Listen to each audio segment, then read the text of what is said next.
So kung follower kayo ng channel natin, ng YouTube channel, aware kayo for sure na meron tayong pinaghahandaan na pinakamatindi nating ride in couple of days. Yeah, malapit na. So kaya ngayon, pinigasan na natin yung bike. Kaya ayun, kinis na ngayon. Makinis! Then at the same time, charge na natin yung mga ilaw. So ito, yung front light ko na Rock Bros.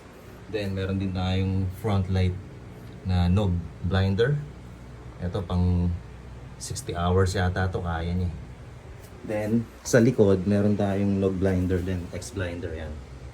So charge din natin yan. Ngayon, aside dyan, sa ilaw, ang charge pa natin, itong power meter.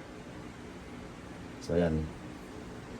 Ensure natin na fully charged yan para lahat ng power data makuha. Then of course, yung Di2 natin, yan, charge din natin. Dapat